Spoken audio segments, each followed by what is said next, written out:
Hello, everyone, and welcome to the latest episode of the Video Game Choo Choo podcast. It's me, your regular host, John. I'm back after taking a short break from being over in Cali for, quote, E3. And I am joined this week with Niall. Hello. How's it going? I am doing okay. How are you doing? I'm doing okay. I'm in the middle of my vacation from work, so I'm pretty happy. I'm, relaxed for a change. It's nice. Totally. You synced up your vacation time with, some more work and then also a bunch of relaxation, because your vacation kind of started with E3, right? It started, the weekend E3 finished, so I was like... Okay. Yeah. So after that, it was just all football, soccer. It was just all World Cup. Yeah, I purposely, back in January, scheduled it so that I could watch, not the entire World Cup, but the first 2 weeks of it, when there's, 4 games a day, so that's what I've been doing most of my time off so far. I still have a week left, and I'm enjoying it. It's nice to not have to get up and go to work every day. Absolutely.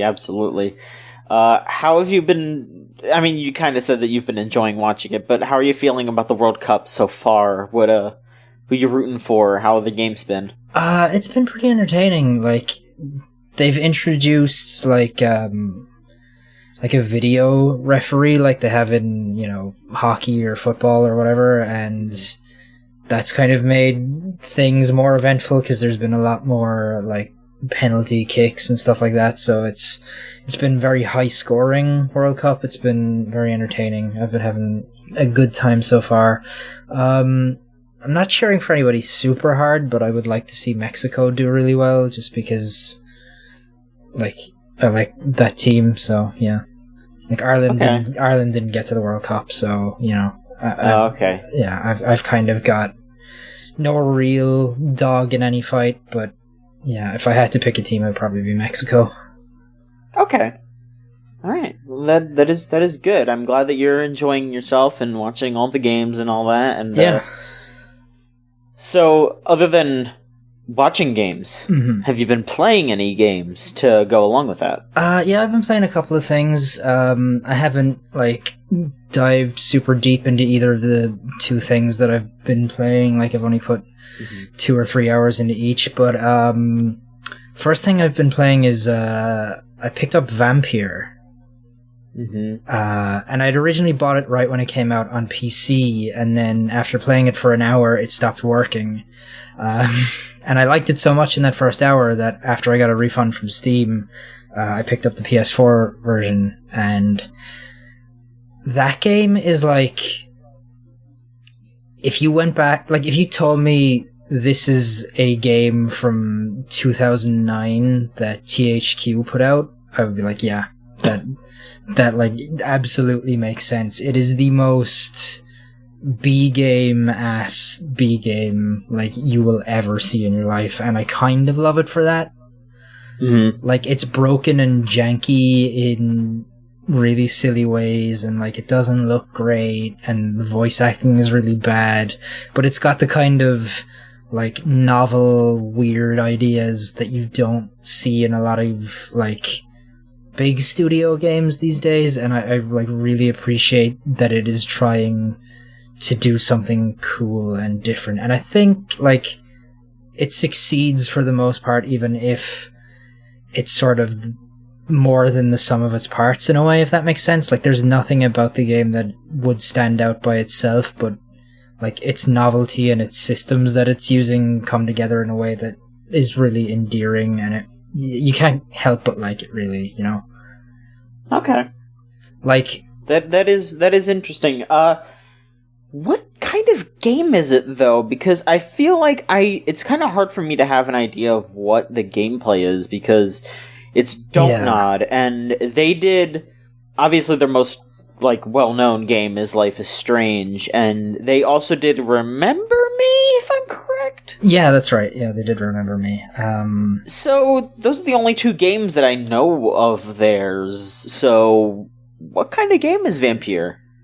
It's hard to describe because it's very much like trying to be a lot of different things at once. Like, it is sort of a third-person action game in the way that Remember Me was, but you're also like making these real moral choices because obviously you play a vampire, and there's a vampire, yes. And there's like only a certain amount of NPCs in the world, and so you kind of like to level up, you have to drink blood, of like the NPCs. But because there's only so many NPCs, you kind of have to pick and choose who you're gonna like devour, and depending on whose blood you take, it affects the world, and it affects like your character is like a surgeon, so he is kind of based out of a hospital. So if you can take patients from the hospital, or you can take hospital staff, and that'll have an effect on the hospital, that kind of thing. It's weird. It's cool though. Like I don't want to say it's an open world game because it isn't. It's more like you have a big like play area, I guess. Like it's more of a hub world, like with 4 distinct districts, and each district has certain NPCs that live in that district, and according to how many of those NPCs are alive, how many you save, how many you feast on, how many you cure, it will affect the district's health. And as the health of the district goes up and down, it becomes easier or more difficult to do the like story missions in those districts. Mm-hmm. So if you decide like, I'm going to eat everyone in this district, and like it'll gate off certain people until a certain point, like in the story, you have to have a certain mesmerizing ability to like gain power over them. And so like that's kind of how it gates off people according to the story, because the mesmerizing power goes up as the story goes. But like if you decide to feast on everybody in the hospital district, then everybody in that district is going to like get really sick. There's going to be chaos in the streets of that district. Like the people are eventually going to turn on you and become hostile, but it's going to be also super easy for you to kill everyone because you'll be so overpowered. And like different NPCs will give you different amounts of XP. So like you can take the really low level, like the like people that nobody is going to really give a fuck about, and gain like little bits of XP, or you can work up and try and get like the head doctor or whatever and get like 3 times the XP that you would get from a normal person. So it's and like their health, like whether they're sick or not, will affect that. So it's like a really weird but really interesting moral choice system, because as far as I can tell, you can get through the game without like eating anybody, but at the same time not doing that makes the game super difficult.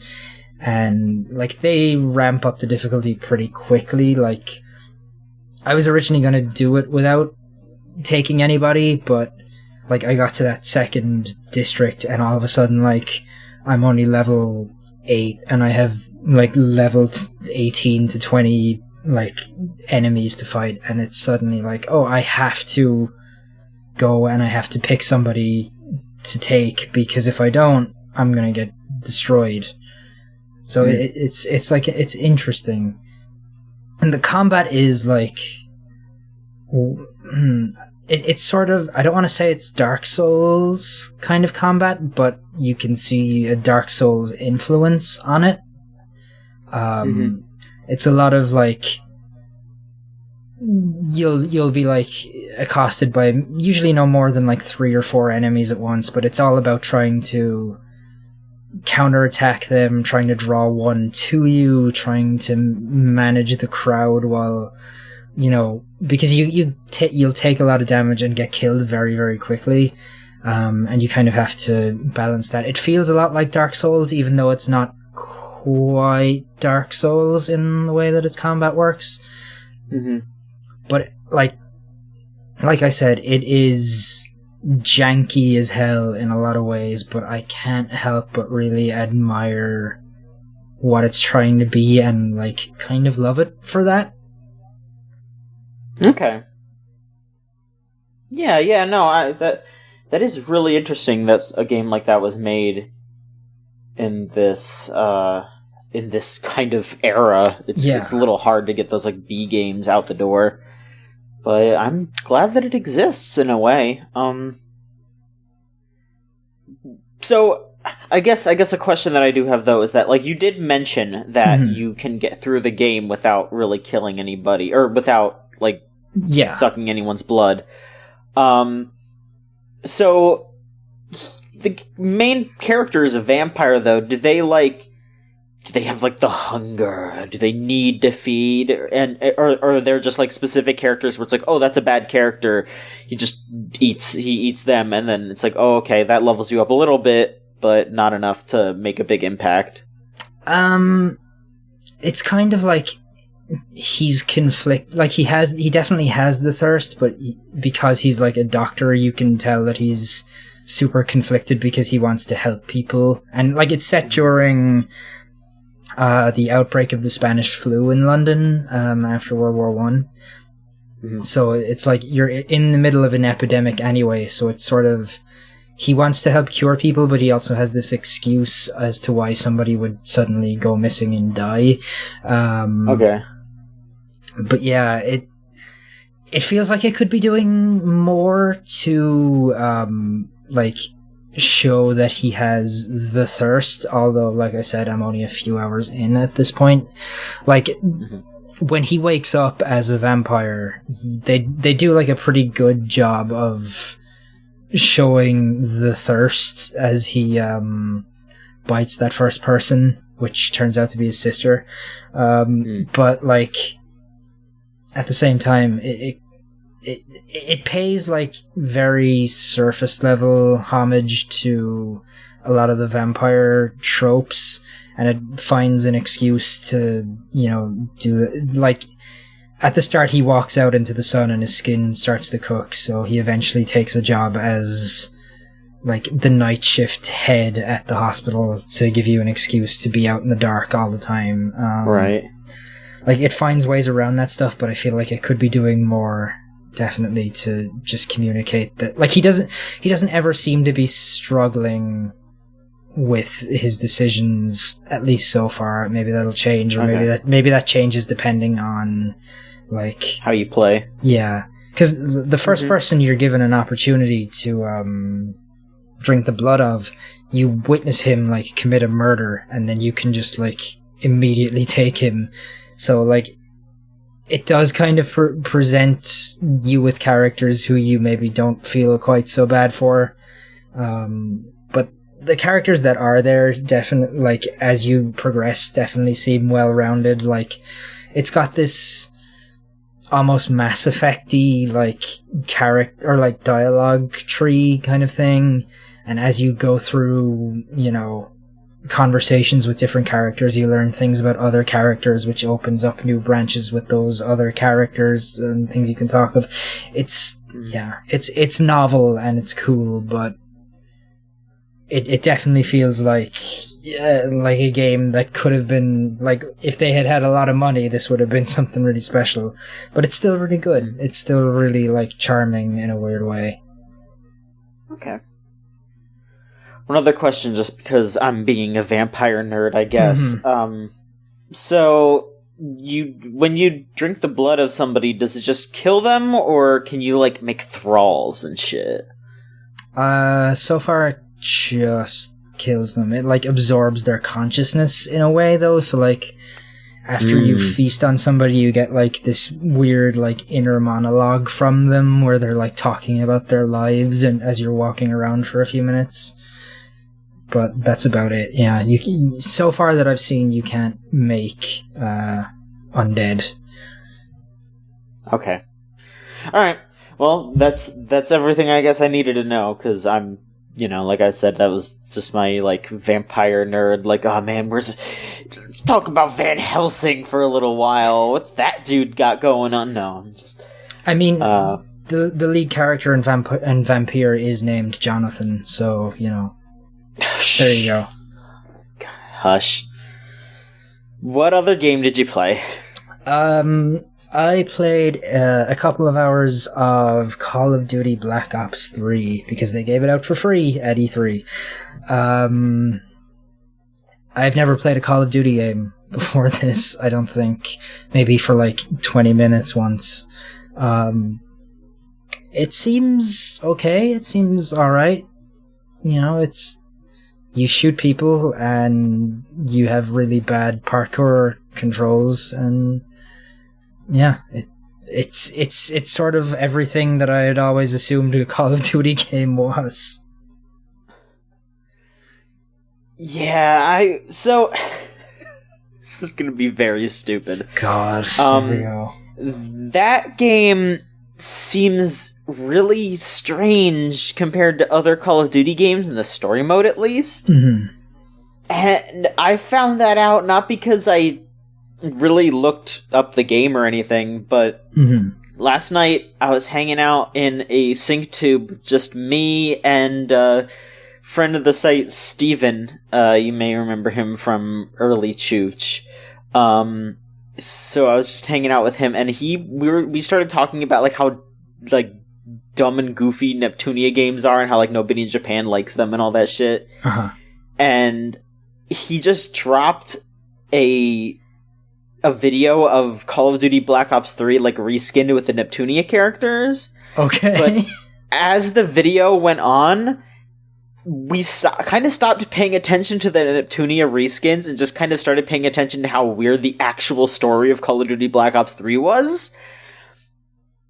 And now I'm probably actually going to go download it and play through the story mode because it was so weird. Yeah, I'm maybe 3 or 4 missions in, and it's definitely there's a bunch of weird dream sequency stuff. There's some really graphic violence very early. There's a lot of cutscenes with really weird camera angles and cuts. It's a really weird game. I haven't played any online yet, but the campaign at least is weird and stupid in a way that I kind of appreciate. It's stupid and it's weird, but I don't think it's self-aware, if that makes sense. It doesn't know how silly it is, and that's kind of, I think, where the charm is, I'm finding so far. Mm-hmm. Yeah, I bet there were some, writers or something where they were just we can do whatever the hell we want, we're getting paid a shit ton of money, and nobody's gonna play the single player, let's just do some dumb shit and have a little bit of fun with it. That's what I'm guessing happened. Christopher Maloney is there for, no reason. He's just, I guess, I was gonna say you're supposed to know who he is, but I guess if you've played the older games, you know who he is. But, it's just such he's a new character, I think. I don't know Call of Duty that well. I mean, I have actually played through the campaigns of a couple of Call of Duty games, mostly because my brother would buy them yearly, and I would just run through the campaigns because, I didn't really have the money to buy my own games. My parents would just get my brother Call of Duty every year. Sure. And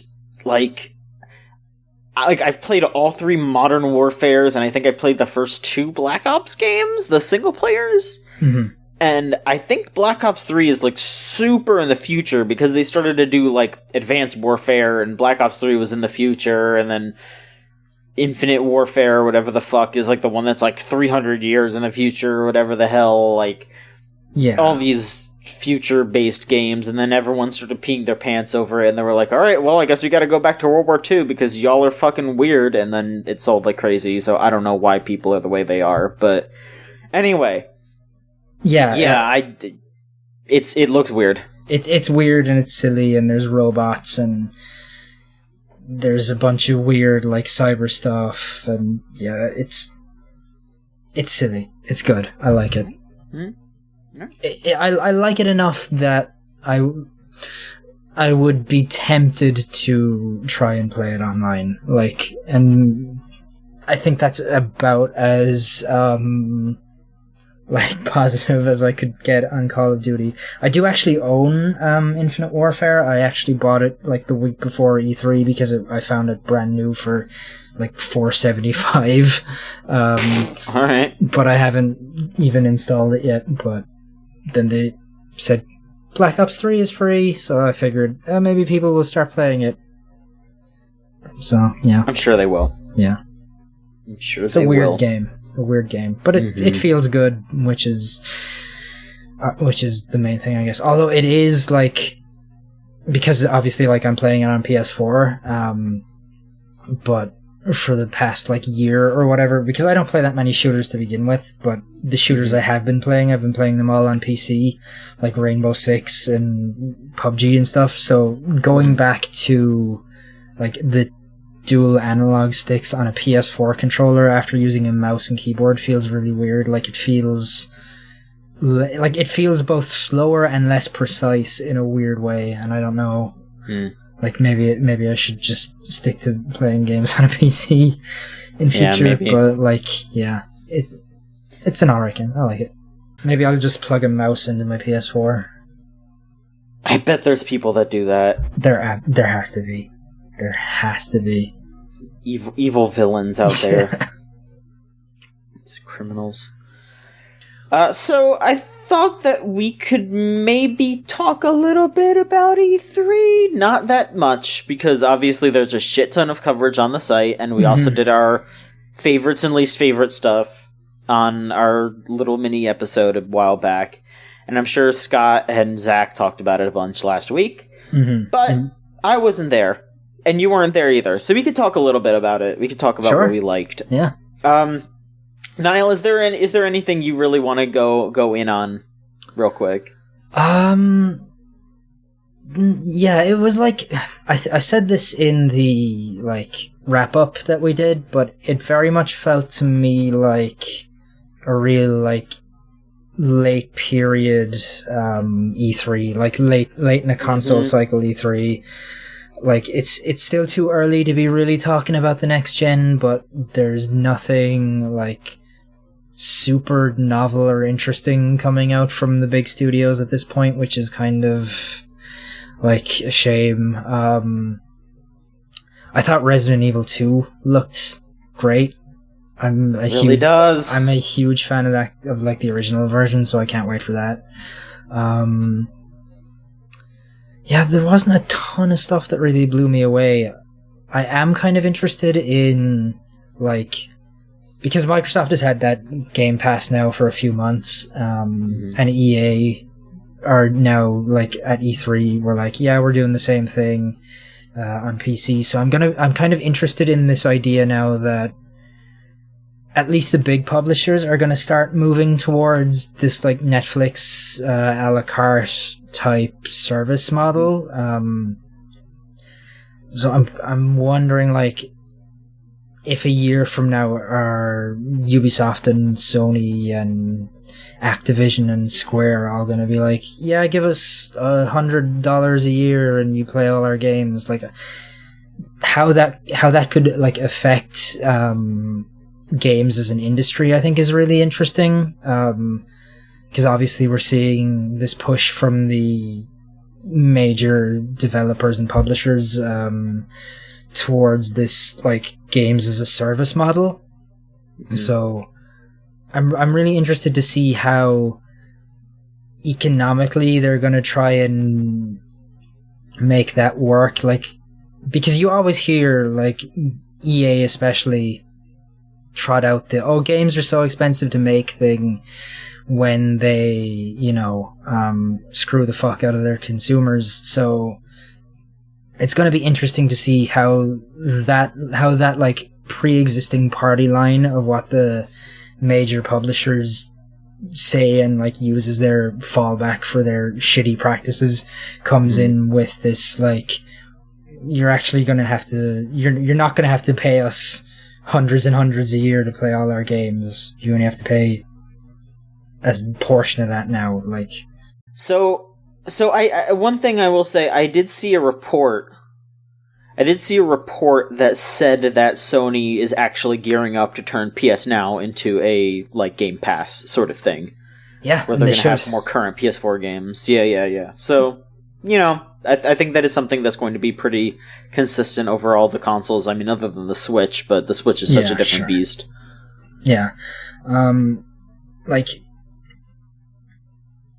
PS Now makes a lot of sense as long as they move to letting you actually download the games. Yeah, that's like, what people were saying, that they were going to shift to actual downloads. Yeah. And I think they did say that it would start to...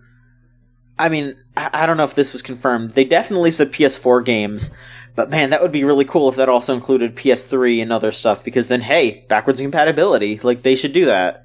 They should. They're way behind on that kind of thing. And, like, obviously, it makes sense why they're behind, because they're in the lead and they don't feel like they need to do this kind of stuff, whereas Microsoft have been kind of, especially under Phil Spencer, have been on a real charm offensive, I guess, for the last couple of years to try and repair the damage of the Matric era. But, like, yeah, I would really like to see Sony actually do that, because I feel like the big ones for me are Sony and Microsoft, right? Like, I don't own an Xbox One, but if as like Phil Spencer seems to be implying, every new like first party game that Microsoft are bringing out is going to be on PC through Game Pass, then that suddenly makes Game Pass worth my time, like, even as somebody who doesn't own an Xbox, because right now it's got like 4 games on it for PC. But, you know, if Microsoft actually managed to up their first party output, which I know we've been saying that for years at this point, but like, suddenly that could make sense for PC. Absolutely. Sony, you know, if Sony have the biggest library and back catalog that you could ever want, so, you know, that's a huge thing if they can get that done. I care a lot less about it if EA is doing it, you know, but like, the idea that we're going to see these companies start moving in that direction is something that something I'm really going to be keeping an eye on, I think. Absolutely. So, what else has spiked your interest in positive or negative lights?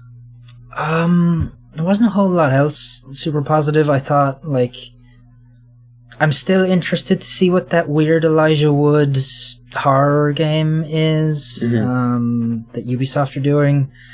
Other than that, there wasn't like a ton that really blew me away. Cyberpunk's trailer looked cool, but until we see gameplay, I'm excited for it, but I want to see what it actually is. There wasn't an awful lot either that really made me go like, oh, this is shitty looking. Except for Days Gone, which it's Days Gone. I mean, you know. Yeah. I have had enough of Days Gone. I want it to just come out and for everyone to say, oh, this is lame, and then it's over. We're done. Never have to see it again. And, like, judging by what people who have played that thing have said, it's fucking lame, so... I forget who it was. I think it might have been Jeff Gerstmann, maybe Brad Shoemaker, but I feel like somebody on Giant Bomb was like, yeah, I played it. It seems bad. Like, yeah. It's the most boring, generic looking video game I've ever seen in my life, and absolutely. Every time I think about it, I'm just like, oh boy, yeah, just get it over with. Yeah, I don't know if you feel the same, but I feel like coming out of this E3, we've kind of gotten into this thing where, you know, up until now, it's always been like the big thing has been like the holiday season, you know, like that's where everyone shoots for, but now it seems like it's all like February and March that everyone is shooting for.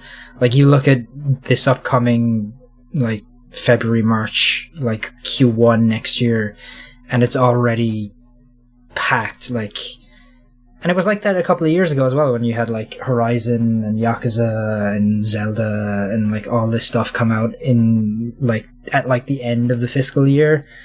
So I feel like we're gonna start getting into this like weird like thing where I don't know if you've ever like heard the idea that back in like the 90s Sega wanted to do this thing where it was Christmas every month, and like it feels like we're getting back to that in a weird way, where now it's going to be like just relentless.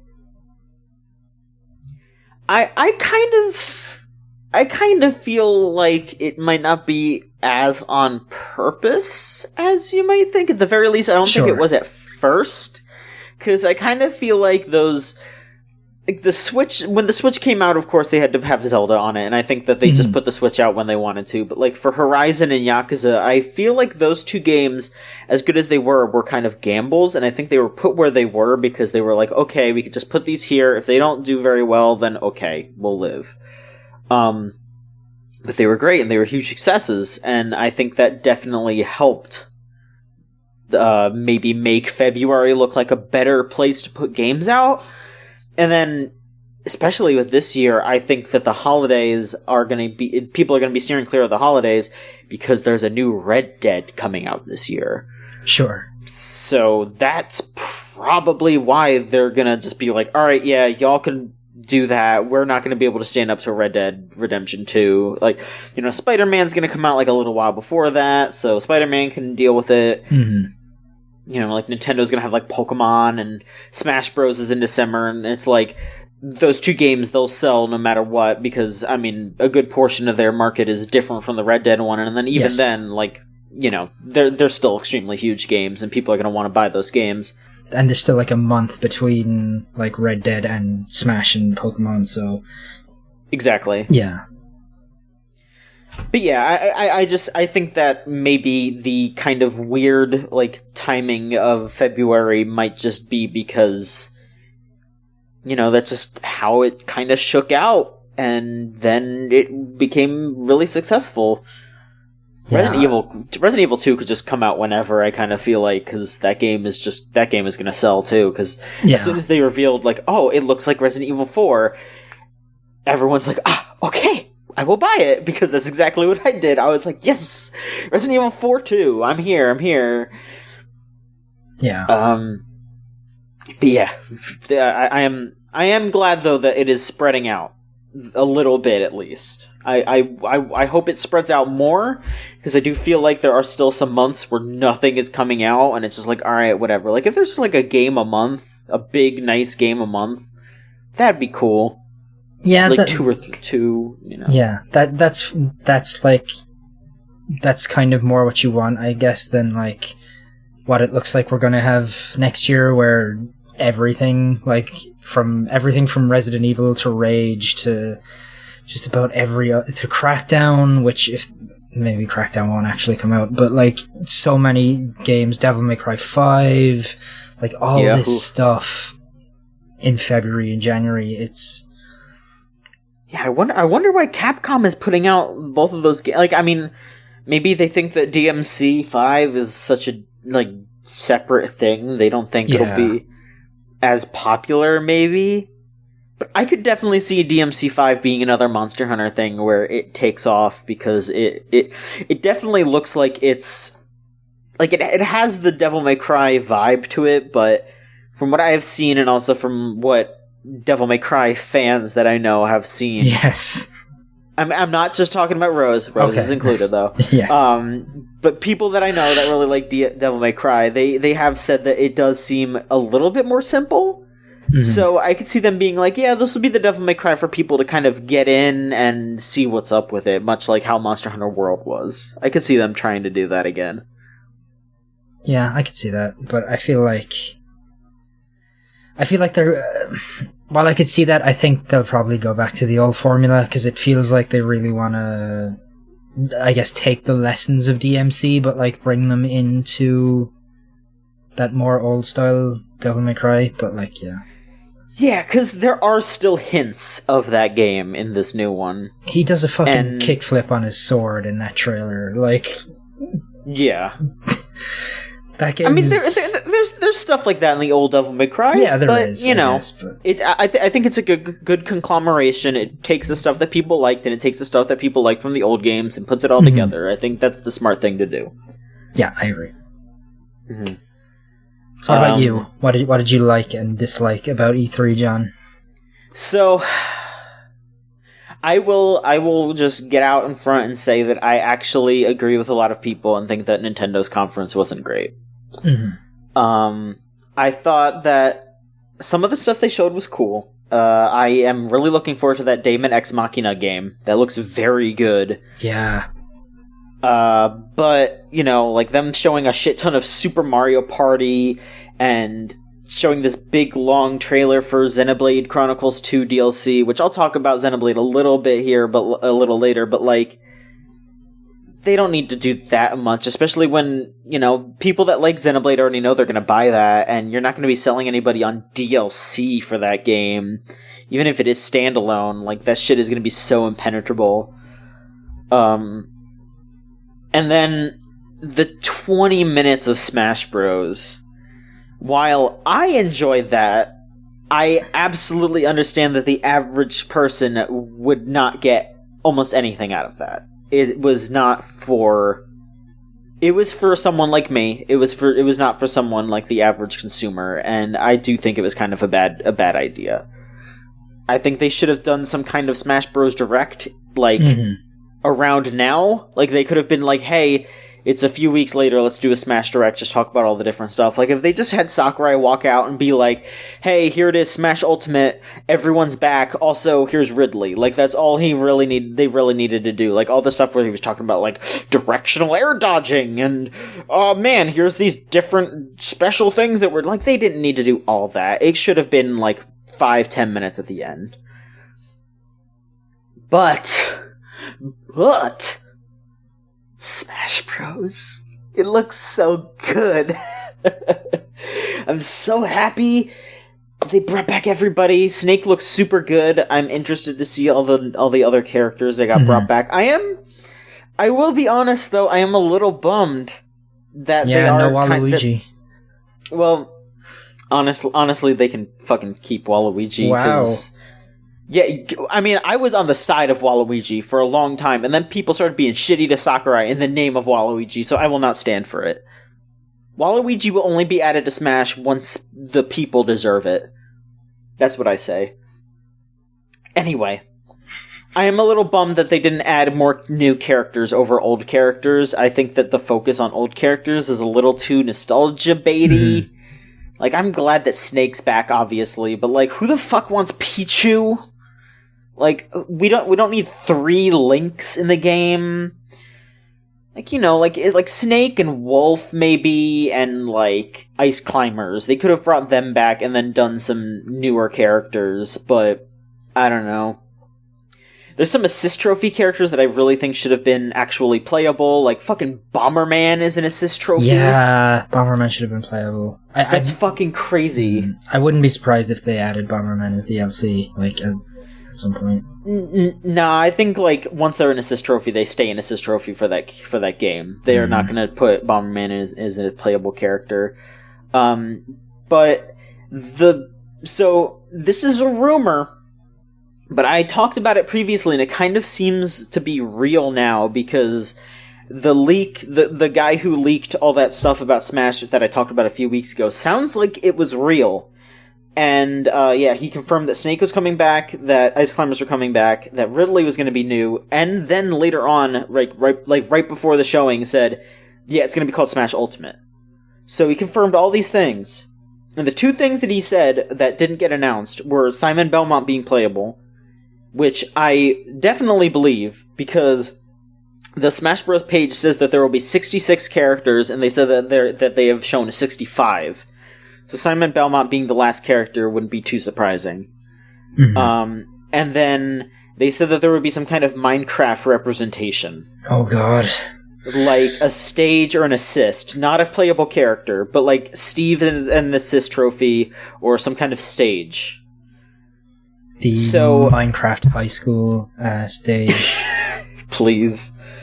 So my theory, though, because I do think this game will have DLC. The thing is that Sakurai said in an interview recently, he was like, "Oh, we decided on everything back in 2015. Like, they started working on this game like while the DLC for Smash 4 was still in production. So they chose the characters back then. That's why there's not going to be anyone from ARMS. The main character from Xenoblade Chronicles 2 isn't in it because like those characters are too new. But there's gotta be DLC, because, like, Sakurai said multiple times that he really likes Rex from Xenoblade, so I bet he'll be a DLC character. Mm-hmm. And, if Nintendo and Microsoft are really as buddy-buddy as it seems to be, because, like, if there's gonna be Minecraft stuff in Smash Bros., and Nintendo and Microsoft are doing, like, joint trailers together to talk about cross-platform play, just stick it to Sony, I would not be surprised if, like, Banjo is a DLC character. That'd be cool. Yeah, I could definitely see that. Like, because A, Banjo has so much Nintendo history, and B, that would be, like, such a good like, hey, Microsoft and Nintendo, we have so much goodwill now.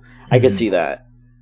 But yeah, I'm just very excited for Smash. It Ridley looks fucking amazing, so... I'm stoked. I'm not a Smash player, but I'm interested to see how Ridley like fits into that game. Like, because that was like the big thing, right? For years was that we can't put Ridley in because he's not going to work. So that's kind of what I love about it. Yeah, that he's he's scrunched up enough that he doesn't seem like he's too big. Like, it's really funny because in his reveal trailer, like, it says he hits the big time, so they're making fun of him being big. And then one of his taunts is literally just him standing up because of how tall he is. Like, it's just like, yeah, he's huge here. And then he just does not fit in at all. Like, he's just this grotesque, scaly beast, and all these other around all these other like cartoon characters, and I love it. I love just how violent and cruel he is. It's amazing. I love that he doesn't fit in Smash Bros. That just makes it better. And then what else?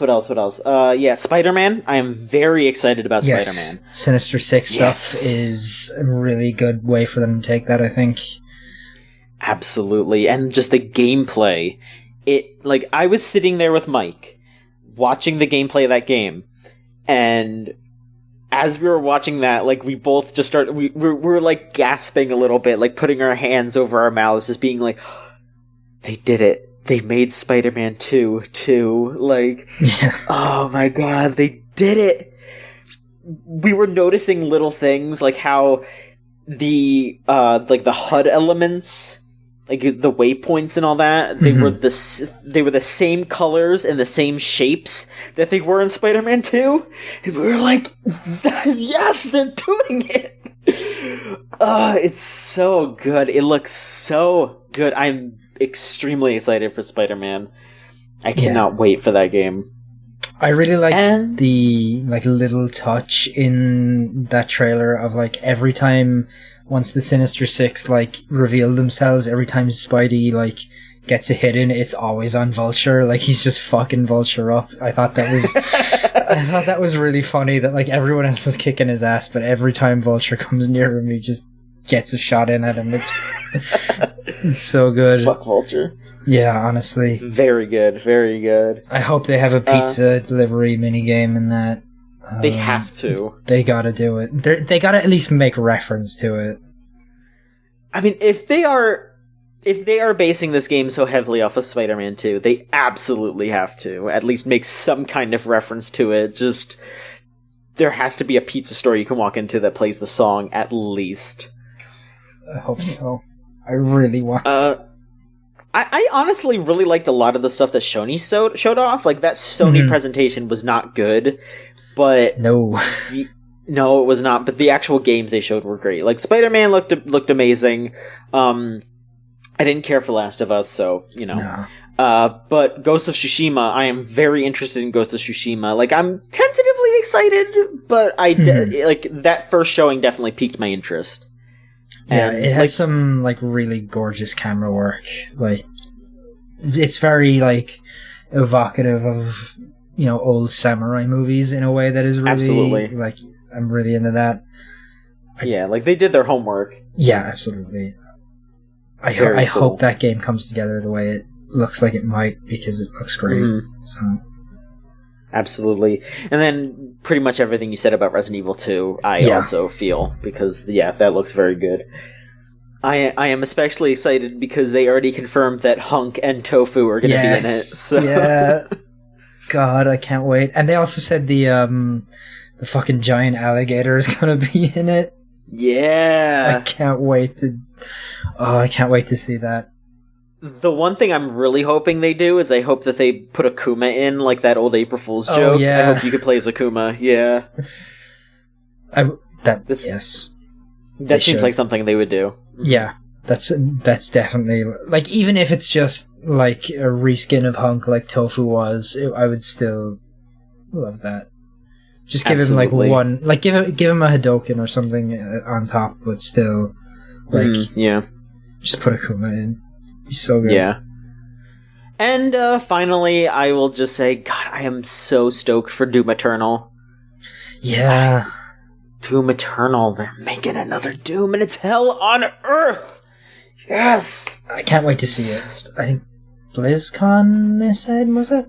QuakeCon. QuakeCon. Yeah, which is, I think, August. August, yes. I want to say August, yeah. Yeah, August. So we got like a month and a half.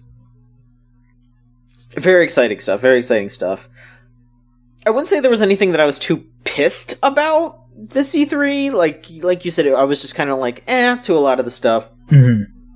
I was mostly just pissed that Square Enix wasted our time.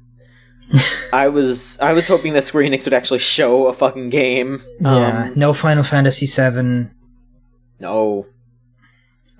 I saw an interview of Tetsuya Nomura where he straight up admitted, we shouldn't have announced it when we did. We announced it too early. Yeah. I don't think shit, dude. Yeah, I don't think we see the first, because they said it was going to be episodic. I don't think we see the first, like, one of those games until 2020 at the earliest. Absolutely. At least released. Like, we'll probably see it next year at E3, but like release 2020 at earliest. Yeah. And I was... I felt like I was not alone in hoping for this, but I was hoping that, like, they would just do the slam dunk and remaster the original Nier just to, like, have that game on PS4 and whatever, and they didn't do that. They just kept leaning on, like, you can get the Automata on Xbox, and it's like, I'm good. Just slap some HD skins on some shit so I can play it, but that Babylon's Fall game, or whatever it was called... Mm-hmm. That new Platinum game that Square Enix is working on, I think there was like some hints, like I think Yoko Taro is kind of hinting towards maybe working on that, so maybe that's something that he's doing, but who fucking knows? I just, whatever, I just want to see something different that's not the fucking quiet man, the rude man who shushes. Yeah. That looked like shit. It looks like the fucking spiritual successor to the Bouncer. And I swear to God, if it turns out to be another Bouncer, I'm just gonna be like, oh, Square, stop making games. I wish it was just the Bouncer too, because then that would have actually been funny. That would have been just hilarious. That would have been more fun. Like, Twitter would have been more fun for a couple of minutes. You know what actually did piss me off at E3, now that I remember it? The fact that they actually put Skyrim on an Alexa, I was just like, oh. I know you did it as a joke, but God, I never want to hear the word Skyrim as long as I live in my life again, and, that Bethesda conference was weird as hell. Like, Andrew WK... in 2018, everyone no-selling it too. Like, it was like Andrew WK did a good job there. It was just everyone was just like, all right, well, here's this young person, like, just complete no-selling. It was so funny. Like, when was the last time anyone in the world talked about Andrew WK? Like, 2002? Like. And he was playing a song from the Jackass movie that came out 15 years ago, and you're like, Because that's like the theme song for Rage 2. Yeah. I think there's a bunch of Andrew WK music in that game. Like, I bet Andrew WK is just going to be a character in that game. If you pre-order that, like, special edition that they were plugging with the, like, mask thing, that has Andrew WK's voice on it. Like, there's, like... Alright. I respect the, like, sheer gall of getting... Of, like, hitching your wagon to Andrew WK in 2018. But, like, of all the people in the world, like, why Andrew WK? Like, I don't know. Like... I kind of love it. I don't know. Next they're gonna come out at QuakeCon and be like, guess what, guys? Bam Margera's in this game. And I'm gonna be like, Tony Hawk's Rage 2 or like... It's just gonna be a mission where you have to go bother, like, Bam's dad, like, post-apocalyptic Bam's dad, like, knock him over. Okay, you know what? I'm back in on Rage 2. Viva la Bam 2. Yeah. And Phil Margera back in a video game where he belongs. Get Steve-O and all the crew. I'm so into it.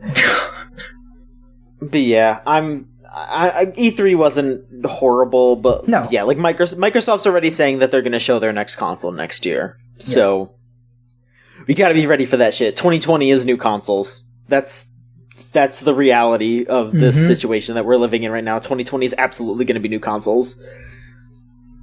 So get ready, everybody. I'm not ready. We don't need new consoles. We're fine. Like, then I don't know if, like, PC hardware isn't at a point yet where we've seen, like, the high-end graphics cards take that jump up in power that we usually see when we're gonna, like, have a new console generation. So I just wonder, like, how far are these new consoles gonna be able to go, you know? Like, I legitimately feel like it's not going to be because of graphics. I think Microsoft just needs to hit the reset button, and they need to distance themselves from the Xbox One. Sure. And that's why they're doing it. Sure. And then Sony's just going to have to do it because they need to have something to compete against the Microsoft's console. Like, that's all it's going to be. Yeah. And I mean, I guess, like, a lot of modern games, as is, run really poorly on standard, like, PS4s and Xbox Ones, so... I guess moving everybody that they can to the new ecosystem could potentially help, like, alleviate a lot of those performance problems that we've seen in this generation, so maybe it'll be a good thing, but, like, I just don't feel like I'm going to be ready to spend another €400 on a console in the next year or two, like, I don't know, we'll see. I'm definitely not ready right now, but, you know, that's how it is sometimes. Yeah. Alright, so, let's see here. Other than that, though, there hasn't been too much crazy news, because, of course, E3 just ended. Nobody's got anything else to announce. Yeah. There was one thing that I wanted to bring up, because it's cute. Okay. And I like it. So, there are a few retro game releases for the Switch that include a bunch of different options to kind of tailor the gameplay exactly how you want. Something that a lot of retro game compilations and re-releases do, that it is a great option. More games need to do that.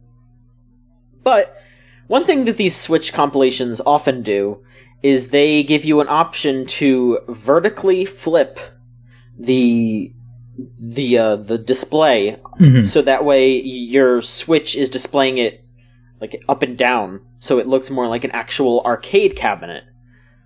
Problem is that you can't really hold your Switch or set it up properly like that without some kind of finagling or risking dropping it. But the nice people at Fangamer have one of their engineers, Mike Choi, and Retronauts host Jeremy Parrish have teamed up to create a new grip for the Switch called the Flip Grip. And all it basically does is it holds your Switch sideways so you can play arcade games like they're meant to be played. It works well with some of the Arcade Archives games, like I think Donkey Kong and not Super Punch-Out, but regular Punch-Out, and some other like shmup games, and some games on Namco Museum, and that Ikaruga re-release that came out a few weeks ago. All of those work with the Switch doing that. And the neat thing about this thing is that it's just a cheap little peripheral. It's $12, and it's already hit its goal. It hit its goal in a day. So you just spend $12 and you get this nice, sturdy grip that'll let you slide your Joy-Cons in and hold your Switch sideways so you can play those games in the correct way, like a real arcade gamer would. But yeah, I just really like that something like that is an option and that it's as cheap as it is, because I kind of feel like you would see any other kind of release like that and they'd be like, oh, it's $30, because they know they're not going to sell that many of them and all that. But they got it figured out, and it looks really neat. They really figured it out too, because they have it set up so you can still put your cartridges in, and you can still have headphones in, and it actually keeps your Switch cool because it's not like an exact tight seal, so it's not like it's not covering up the vents, which is really neat. So yeah, I would say check it out. It's pretty cool. I'm definitely interested in it. I don't think I have any of those games yet, but just hearing that option is going to be valid now makes me want to play those games, because you'll be able to see it in the correct like aspect ratio for arcade. That's really cool. Like to me, I want to play Ikaruga. Yeah. To me, that's like something that should have been there from the beginning, but I'm glad that somebody's like figured out a way to make that work. Mm-hmm. So yeah, we'll see how that goes. I think they're already kind of talking about maybe doing some kind of stretch goals, because they almost have twice as much as their goal, and it's been, as of this recording, like 2 days. So I'm sure they'll try to figure out some other nice little nifty things to include in there. Mm-hmm. The one thing that I hope that they do, which I don't know if they will, because I think it's specifically supposed to be for holding in your hands, is I hope that they do make some kind of stand with it, so you can prop it up that way, so you can like detach the Joy-Cons, or potentially use a Pro controller or whatever other kind of options. That would make it perfect. And speaking of Switch, real quick, I'll just talk a little bit about Xenoblade Chronicles 2. Sure. Because I've been playing that recently. That game is real good. That game is still real good. I kind of fell off it for a while because I was kind of stuck, and then they put in a patch that let you change the difficulty, which wasn't something that it launched with. Like, you couldn't change the difficulty in the middle of the game. And I was like, I just want to play through this game. I'll just play it on easy. And then I got past the part that I was stuck on, and now I'm just having fun with it.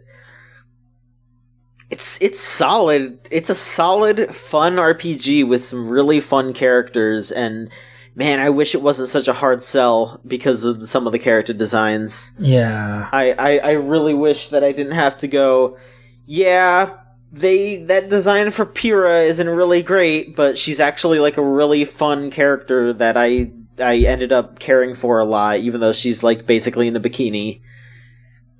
Like, she's still a really great character, and I like pretty much every character in that game. So yeah, I do recommend it if you like long ass RPGs like that. Yeah, I played the Xenoblade Chronicles X, and I really did not like it, so I don't think I'll ever look at that game. But still, they are very different games. Okay. Xenoblade Chronicles X is it's not extremely different, but the structure of it is very different. Like, the only thing that I would say is the same is the combat. Other than that, it is an incredibly different structure. Well, the combat was what I hated most about it, so well, then don't worry about it. Yeah. I really don't like that style of combat where it's it's like an MMO. Yeah, it's I like my combat to be more tactile, I guess. I find it very awkward to like see my character swing like 20 feet away and do damage, or like, you know, like it just doesn't work for me. Like it's why I've never gotten into an MMO really, like when I've tried to play them. Sure. So, like it's just not for me. Yeah.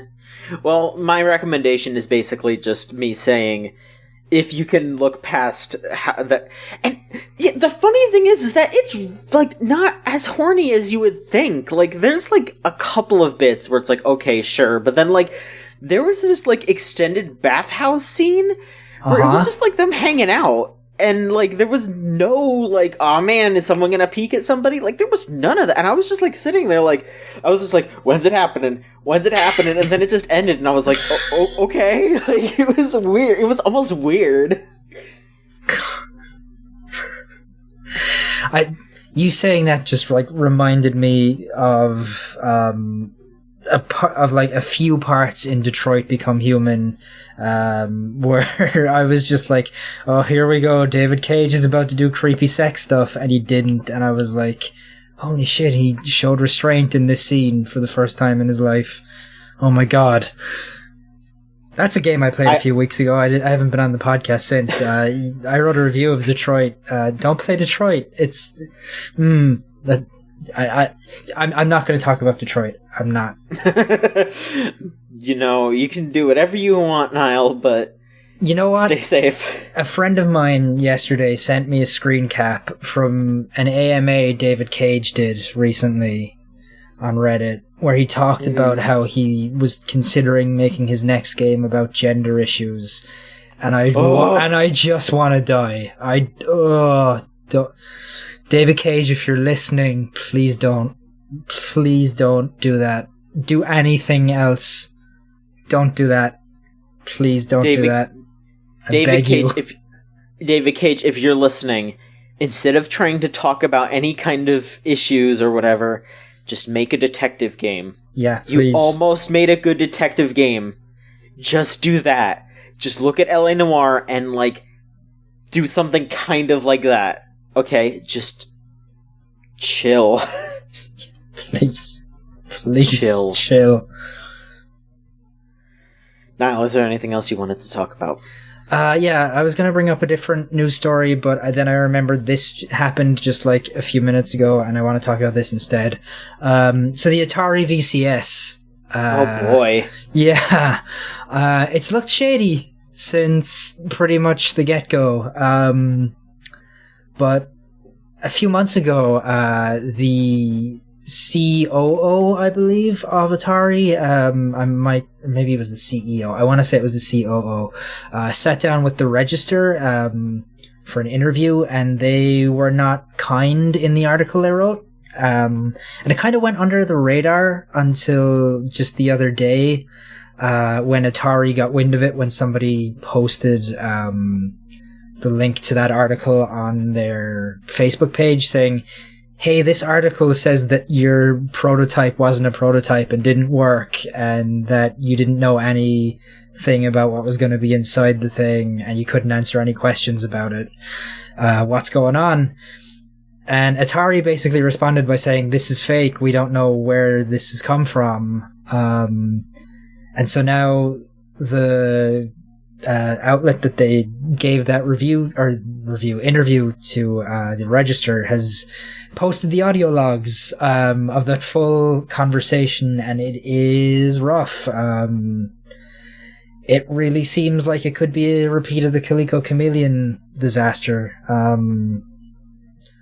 Like, it is very apparent in this interview that was only done a couple of months ago that this thing isn't working, and they don't have any specs lined up for this thing. And they've raised like nearly $3 million now on Indiegogo.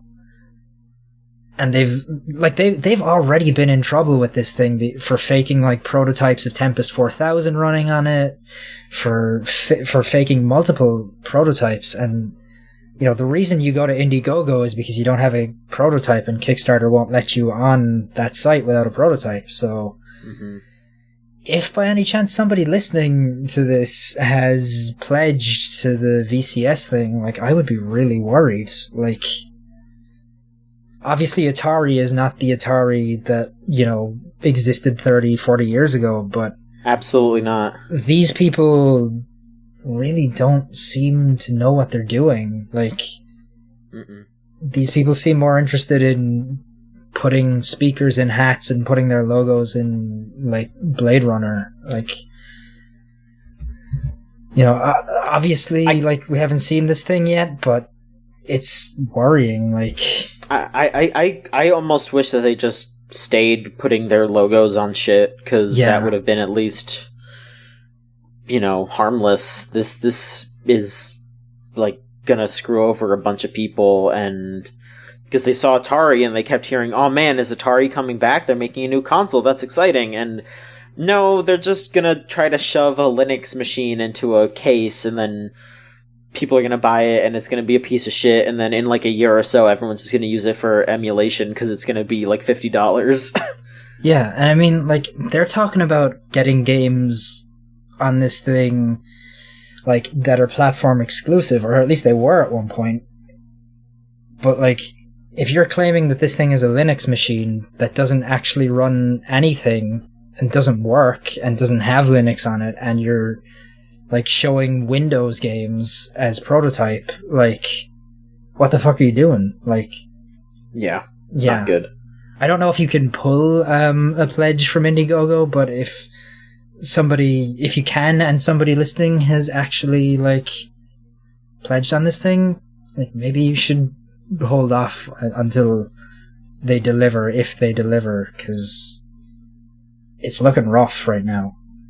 Yeah, just be careful with your money, I guess. Like, I know the nostalgia play is, like, tempting for a lot of people, but If you want to play Atari games, there are a lot of compilations and a lot of re-releases for those games. And if you think that there's going to be some kind of good first-party games or any other shit, I don't even know. But just, really sit there and consider where you're putting your money. Yeah, honestly. Like, you could probably... Steam is in the middle of a sale. You can probably get one of those Atari collections if you really want to play Atari games for a couple bucks at this point. Like... Yeah, that's... For sure. That's about it for stuff I want to talk about, I think. Okay, well then, we can move on to questions. I'll go ahead and take care of questions here, because we got a bunch of them, but I'm gonna trim down a little bit. I'm gonna be choosy here. All right. Choosy Johns choose questions. So, if you want to send in a question, go ahead and send it to videogamechoochoo.tumblr.com/ask. That's our Tumblr account and the ask box within. Or if you like to send emails, we also have an email, podcast@videogamechoochoo.com. You can also do that. Let's see here. We have a question from Century Punk, who asks, midnight is the witching hour. When is the gaming hour? 24/7, baby. It's always gaming hour in my house. That is absolutely true, but honestly, I kind of feel like around, like, 10, 11 o'clock is when I'm like, alright, let's go for it.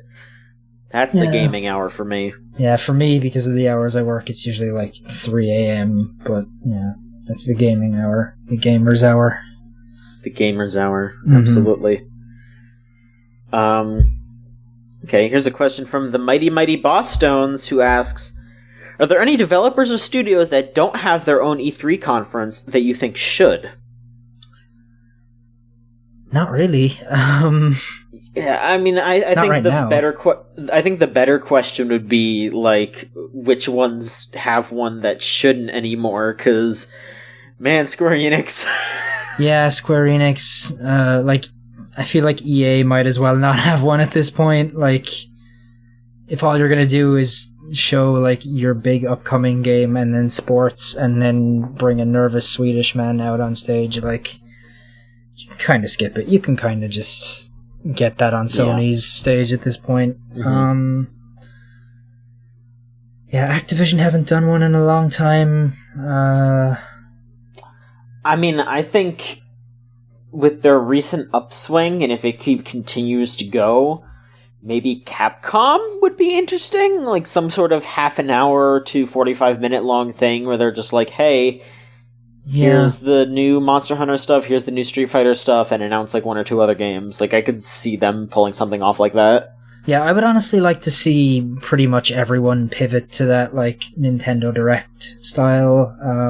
You know, cut the fat out of it and just show some trailers, like, because that's... You don't need a big, expensive production and a big stage show and, like, a weird, like, multi-room theater like Sony built this year. Like, you can just show video games. Like, that's what matters, like, at the end of the day.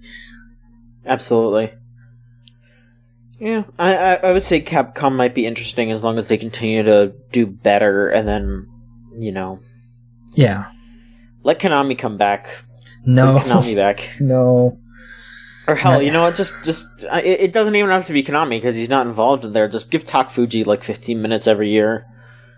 Yeah, do that. I would watch that. I would watch a Tak Fuji conference. The most extreme conference of the year. He had a new game. He's got that Gal Metal game. Yeah. So, yeah, I'm pretty interested in that. There was that picture of him, like, in the Oval Office saying that he was ordering 1 million troops. That was pretty good. I love him. He's super good.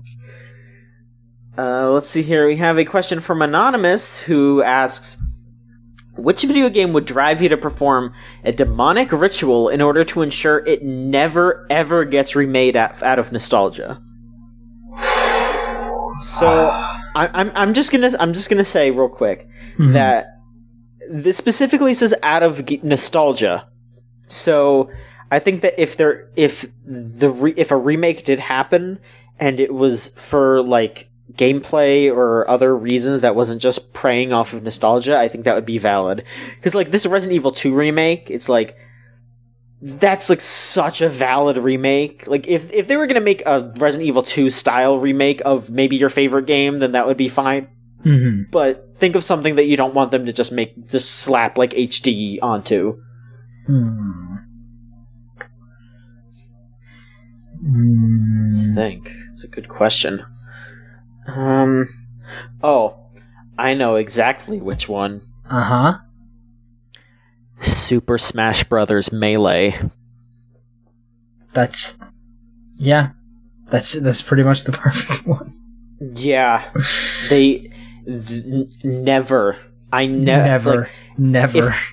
If they just put it out on, like, if they do GameCube Virtual Console and Switch and it's on there, okay, sure. But they must never make an HD version. They must never update it in any kind of way.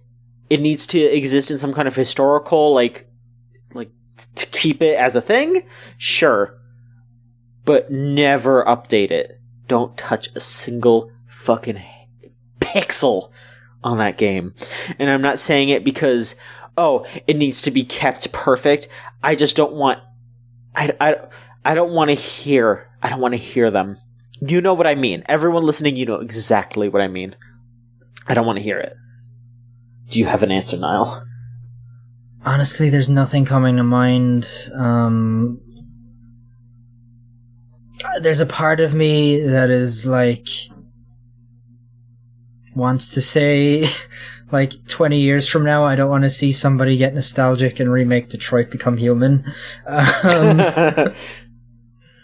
Yeah, there's nothing that like immediately pops out. I actually know. You know what? BioShock. Okay. Yeah, I don't want a nostalgia-driven BioShock remake. I think BioShock is fine as it is. Leave it alone. Totally. Let's see here.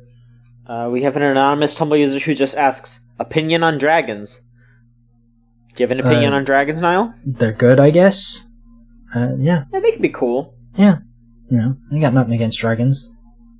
How do you... Okay, so do you prefer dragons to be, like, really, really big, or should they be, like, kind of small?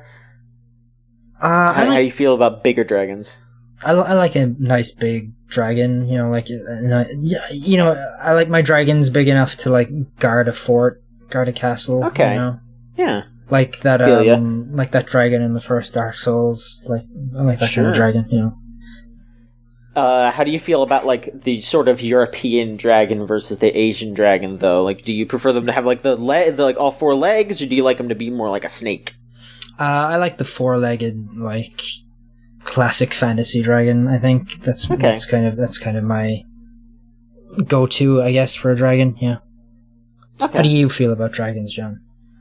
I think they're cool. You know, yeah. I think, you know, like I kind of like the idea of, like, more like a medium-sized dragon. Like, I know my Pokemon fandom is just coming out and being like, yeah, I like a Charizard kind of thing, where it's like, it's not like gigantic, but it's big enough to, like, cart you around, like, fly and all that, like, bring you places.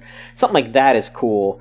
But if it's gonna be a big dragon, I'm definitely thinking, like, I'm thinking more like the, like, more Eastern sort of dragon, where it's like a snake and it's just like coiling around and twisting around in the sky. I like stuff like that. Like, sky dragons are cooler. IMO. Yeah, dragons are cool. Okay, we have a few pressing questions from Shoeless here. The first one is, what if Dr. Neocortex was your dad? Then my last name would be Cortex. That is true. True. Oh, Niall. You didn't clean your room again, did you? You should have done that. I'm very cross. I don't like this bit. I don't want to imagine Neocortex as my father. Like, I just, like, get this, like, picture in my brain now of, like, me standing in my room and, like, a hologram of my father's head with the big N on, like, just being like, Niall, did you see the football game? I was like, Did you see the football game, Niall? Oh, it was glorious. Anyway, I'm going to go chase after the bandicoot again. I don't like it. I don't like that image. It's very good. I like it a lot. I'm sorry, but I like it a lot.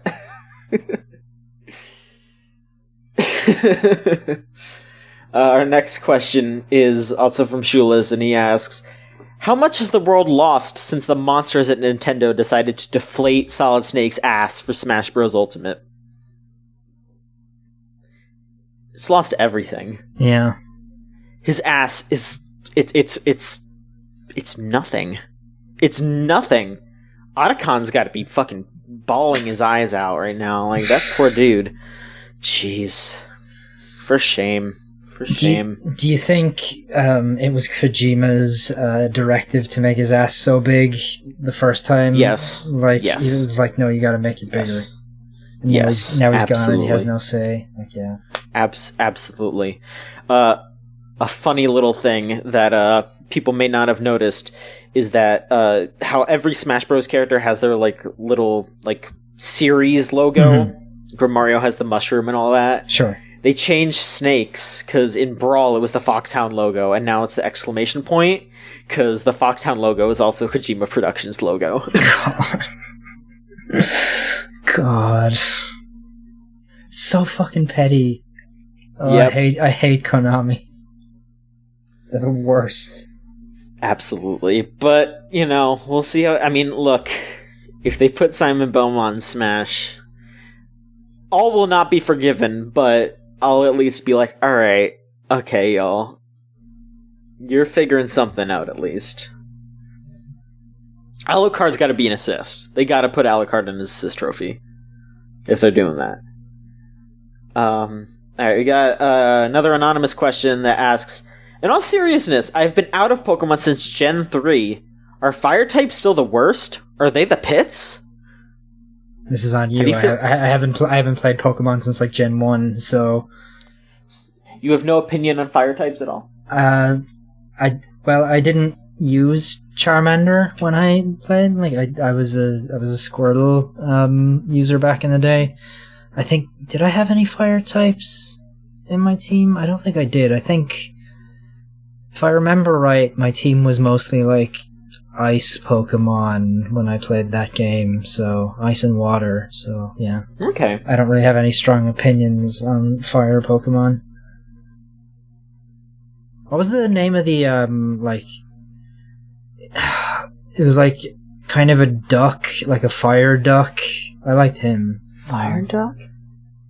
Magmar? Magmar, yeah. Magmar. Okay. I like Magmar. Magmar's cool.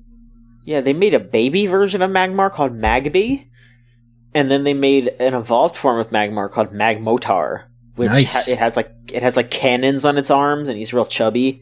He looks pretty cool. I mean, I don't hate fire types. I feel like a lot of the anti-fire type feelings are because of how many times they made pretty shitty fire type starters for the past little while, because they were all fire and fighting. And that was really boring. But then they made a fire psychic and then a fire dark. Like, I really like Incineroar, which is the one from Sun and Moon. That's the wrestling tiger. Okay, right. Yeah, I really like that one. So there are some good fire types. I mean, I'm definitely of the mindset where I just like a Pokemon if it looks cool and it does cool things. So yeah, I mean, if it's a type, I'm not against any kind of types. I will say though, now that you liking ice types is pretty cool, because there are not enough ice types. Ice types are rad. Yeah, I was like, there was only 3 or 4 of them, right, in Gen 1? And they were all half ice. There's Articuno, who was my main Pokemon back in the day. Articuno, and Dugong is water ice. Yeah, it was and Jinx? Jinx is psychic ice, if I remember correctly. Yeah. Well, Jinx has all kinds of problems, Did they fix Jinx ever? Did they ever be this is a problem? Yeah, so I think after Gen 1, they made Jinx's skin purple. Okay. Which, you can argue either which way, but a little fun fact here that I learned recently: in the Virtual Console re-releases on the 3DS, they still recolored Jinx's skin to be purple, and that actually has more colors than the original version would have had. So it's you wouldn't be able to run that version of red, blue, and yellow on an actual original Game Boy, because it has those shades wouldn't exist on that. Cool. I'm fun tidbit there. Yeah, I'm glad they did something about that. That's that's absolutely. I'm just looking at a list of ice type Pokemon on my phone. One of my favorite ones is Cryogonal, which is just a snowflake that looks pissed. Let's see. There's a vanilla ice cream one. That's good. Yeah, Vanillish. Vanillish is good. Vanilluxe. Cryogonal, there he is. Yeah. Yeah, Cryogonal. There's Bergmite, which is just a little iceberg. Snorunt is just a little dude in a snowsuit. That's pretty good. Yeah, I love Snorunt because it can evolve into Glalie, which is just this floating ice ghost thing. Or it's not a ghost, I think it's dark type. And then there is a ghost evolution of Snorunt, which is Frostlass, which is just this cute little ghost floating around.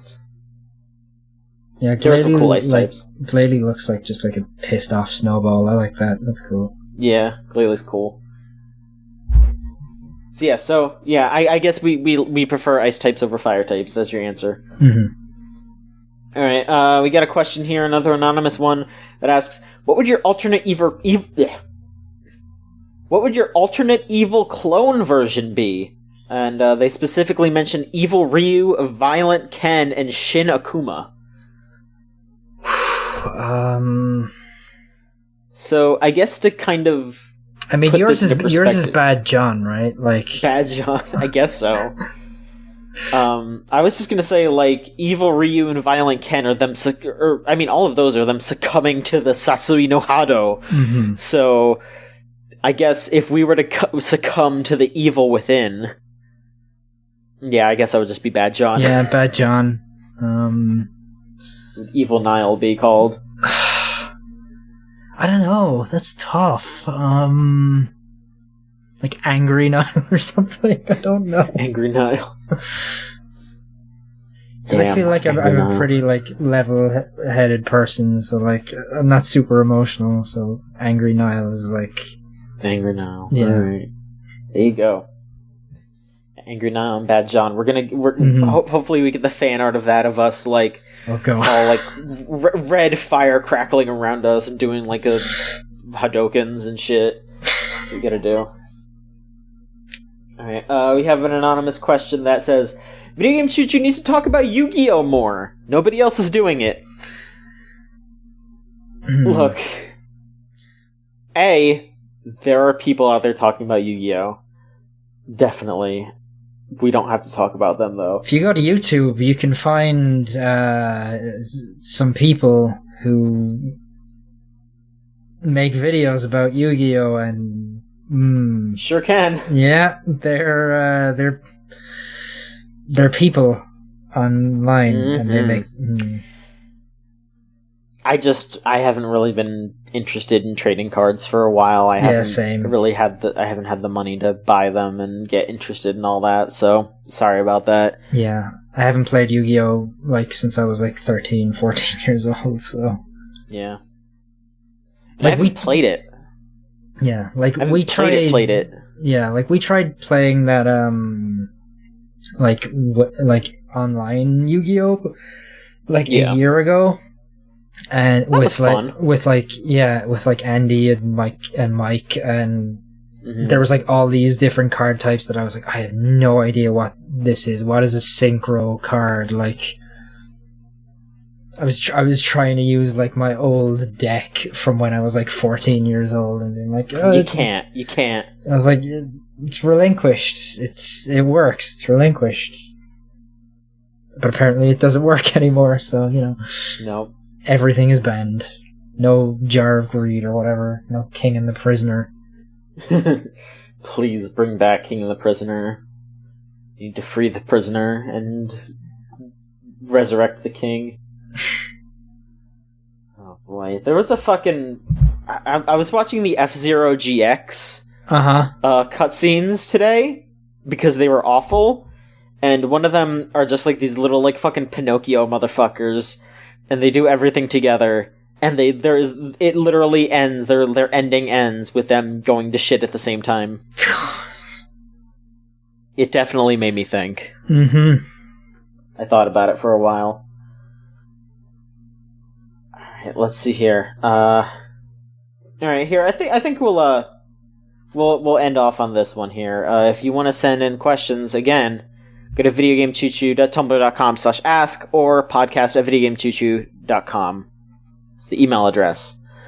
We have one last anonymous Tumblr user who asks, the number 1 on your Smash Bros. Wish list gets into the game, but 3 current characters are removed forever. Who's joining and who's going? So, okay. Yeah, you can go ahead first, because I feel like my coming is definitely an easy one, but I'll have to think about who I'd cut. The Ice Climbers are one character, right? Yes. Okay, so I'm gonna cut the Ice Climbers. Okay. I'm gonna cut, what's his name? Bowser's kid. Bowser Jr.? Bowser's really? Jr., yeah. I'm gonna cut, one of the... Just not Ike, but Marth. I'm gonna cut because there's enough Fire Emblem Sword guys. And I'm gonna add Waluigi because it's time for Nintendo to give Waluigi his due. The people demand Waluigi. The people want Waluigi. The people love Waluigi. He is the Daniel Bryan of Nintendo. Someday. We want Waluigi. Absolutely. Okay, so honestly, mine is pretty easy because my addition would, of course, be Travis Touchdown, and who I would take out would be pretty simple too. You mentioned the Fire Emblem characters, but if I was going to take out a Fire Emblem character, it would be Roy, not Marth. Because Marth is, like, iconic for Smash Brothers. But they shouldn't have brought Roy back in Smash 4. Like, that was really stupid, especially as a DLC character. Like, asking people to pay money to bring in somebody who's basically the same character is pretty lame.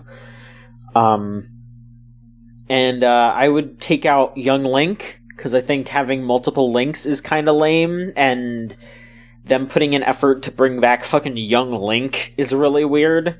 And I would take out Pichu, because basically the same thing. Like, Pichu is funny in Melee as this joke character, and then they put in effort to bring Pichu back.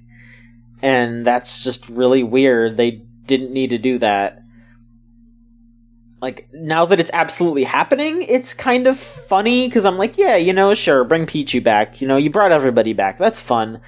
But if Sakurai came up to me and said, hey, choose between everyone coming back or one new character, I would say, yeah, you don't need to bring everybody back. Put in one new character. Like, no matter who it was, I would rather them put in a new character.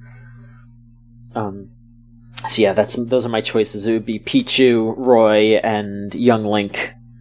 And then add Travis Touchdown, please. I beg you, with my being, my whole being, my soul. I beg you. Alright, well, that should do it for the show this week. Real quick, before we sign off, I would just like to give a shout-out real quick to Michael, because he is officially not working with us anymore. He has decided to go off on his own and try to go out on the freelancing gig, focus more on some other stuff in his life. He's been working on Chooch for like 3 years now. 3.5 years. Yeah, he came on with me at the start of 20, yeah. So you know, he's going to be doing his own stuff. So, you know, absolutely go follow him on @FinalDasa. You'll still see him around. And, you know, he's still going to be hanging out with us, though. Like, you're going to be hearing from him very soon, in fact, because we're both going to CEO, like, next weekend. So I'm going to be hanging out with Michael very soon. And I don't know if we're going to record anything particularly, but, you know, we'll do something together. We'll do something. And I'm sure he'll show up again. Like, he still wants to be in the games industry, so, you know, he's absolutely welcome to be on the podcast whenever, and, you know, I just hope for the best for him. Yeah. So, everyone go send Michael some nice thoughts whenever you can. He'll still be around in, like, the Discord and all that, and just go tweet at him, like, hey, Michael, you know, hope you find something good out there, because that's all I want him to do too. I want him to get picked up by another site, because he deserves it. Yeah, I think he's hoping to go full-time with Burger Watch. So that's right. You know, yeah. Okay, yeah. That's the lucrative business there. Yeah, you know? The burgers. Burger Watch, absolutely. But yeah, other than that, just go check out our social media stuff. @VGCC is our Twitter. VideoGameChuchu.tumblr.com is our Tumblr, and we have our Discord server if you go to your browser and type in thegamezone.zone, that is thegamezone.zone, that will bring you to our Discord server. If you liked what you heard and you want to support us, go to patreon.com/VGCC. Patreon.com/VGCC. Just $1 gets you a special Discord role, and anything else that you want to give is absolutely appreciated. And finally, I want to thank Melt Channel for our theme song, Magic is Real. If you want to listen to more of their music, go to meltchannel.bandcamp.com. There's plenty of good music on there. Oh wait, no, it's Crush off of the album Magic is Real. Crush. The song is Crush. Their album is Magic is Real. That whole album is very good. Yes, it is. It's great. And we'll see you next week with another episode of Video Game Chuchu Podcast. Bye-bye. So long.